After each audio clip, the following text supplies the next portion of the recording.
the smell of coffee. This is becoming familiar. Team brief, Wednesday the 29th of June, 2011. Seems like less, but this morning it actually is less. Is that everybody? Yes. Morning, guys. Morning. So, well, good bit of spirit today. Hey, guys. Today we're going to head back to Sarchu. We're going to take a different route than the way we came up. When we came up, if you remember, we stopped at a place called Pine, then we did the climb up onto Moray Plains, and then we took a right back, and we actually came down to Simarore, and then came up the other side of the River Indus. We came to a checkpost called Upshi, then we came into Leh. What we're going to do, the first 50 clicks going back this morning, is on main highway. It's very, very easy, except when we hit the checkpost, if we go straight on, that's the route we came up, we're actually going to take a right and go back more or less on the main highway. We've got two passes to do today, Trang Lang La and Lak Lang La, which are fairly high, but we're not going to stop on them, we're just going to go right over them and get down. We're about 3,000 metres at the moment. The highest we're going to go today is 5.3. It's the second highest motorable road, but the roads are good, I have to say. Today's, in terms of kilometres, is quite a long day. It's 260, but the first 100 we'll get in no time at all. And as you know, you've all been at Sarchu before, so you know what awaits us. In terms of time, I'd like to see us getting in between 5 and 6 o'clock, but it will be a long day and we will all be fairly tired. But the roads are pretty good.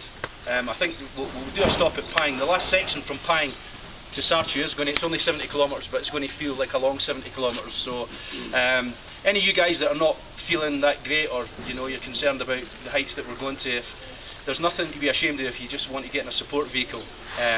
We've actually got 3 bikes more coming back, so we're on our limit. So if anybody does want to go in a support vehicle, Raj, I think we've got, how many spare mechanics have we got now? One. Yeah. So if there's any more than one, we're leaving a bike. So.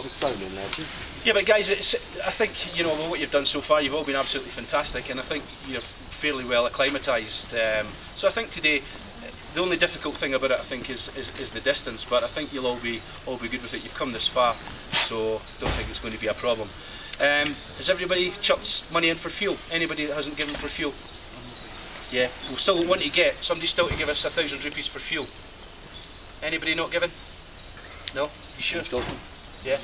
Okay. Well, what we've got is we've got enough fuel to take us right back to the finish at Manali. There is a fuel station on the way, guys, at Tandy, but I don't want to risk it because sometimes it's out of fuel, and if we get stuck there, we'd have to wait about 10 hours at least to get fuel over from Manali. So we've got enough to do the full trip. And I think that's really about it. We'll do our first chai stop at Upshi, which is 50 kilometres from here. We'll do a regroup, then we'll crack on from there. So I think that's really it for the day, guys. Just really need to move on to awards.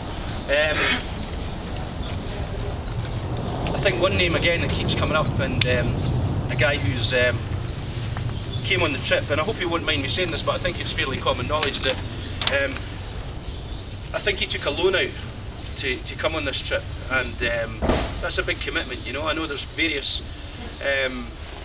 professions on this trip. Some people are able to pay for it, not a problem. Others have had to take out a loan, and I think given that he's had to take out a loan, and he's made sure he hasn't fallen off the bike because he doesn't want a repair bill, and I think every time I see something happening or something going on, he's always involved. He's a great guy. He's been a great laugh, and I think his spirit's fantastic as well. We all know who it is, so I want to give spirit to Hugh.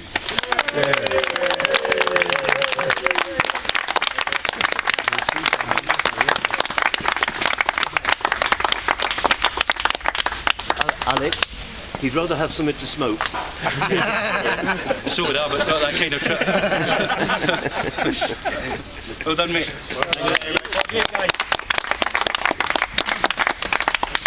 And if we move on to Skidmark, I've got a nomination actually, one that I witnessed yesterday myself, and you shouldn't laugh at these things. We all must be as professional as we can.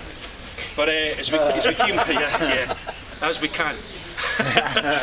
And when we came down off Carding La yesterday, we did a little chai stop at North Pulu. Or was it South Pulu? South Pulu. Just stopped there and waiting on a few people coming in. A few you stopped at the top, but one guy in particular came down, and I've taken hundreds of people over the Himalayas in the past few years. I'm up here for 3 or 4 months, and I can tell just by looking at someone, just by the way they sit in the bike, you know, how they're feeling. And I could see this guy coming down, and he looked a bit tired, you know.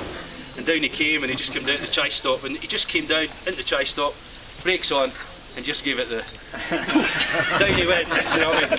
And at this point everybody starts laughing. But what I thought, here's a guy, I thought, why did he do that? I thought obviously he's a bit tired, but we reckoned, we spoke about it, and we reckoned he has a sidecar in the UK. he just forgot he didn't have the sidecar on. But thankfully he was okay. But just a nomination. But the one we do have for skid mark is a guy he's more or less been in my mirrors the full trip. And yesterday when we left, where did we leave? Somewhere. Yeah, where was the? Yeah, coming down from Carding village. He was in my mirrors, and I could see him, you know. And I said, when we leave here, guys, we'll just take our time. So we decided just to take our time, and he said to me, so you know, you'll be taking your time at the front. And I thought, yeah, you know, I just kind of ride steady. But I believe it's on film, guys. Yeah. Guys? Yeah. Okay. All right.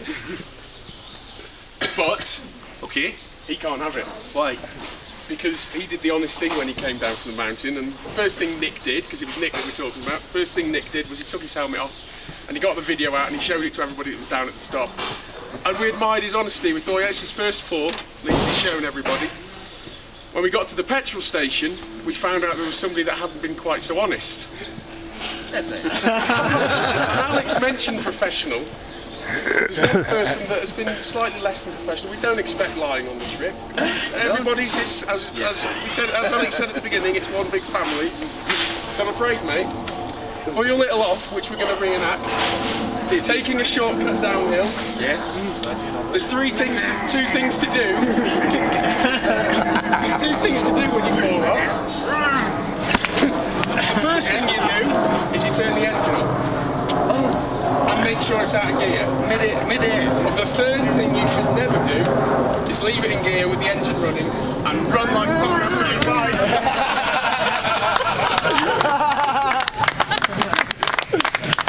So for falling off, I'm being a light tone. I told him.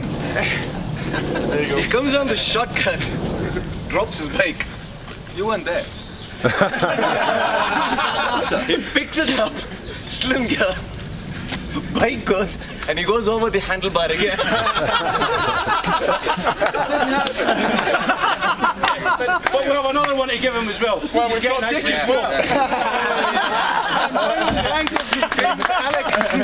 And the dick is, we've only got one skid mark t-shirt, but we haven't forgotten that he fell off on day 3 of a Rotang pass. Yes.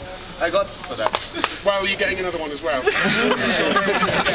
and also just because you're German, really.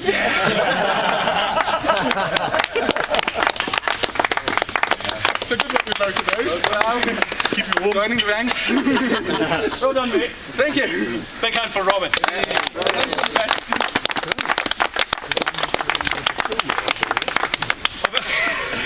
Have a good one, guys. Thank you.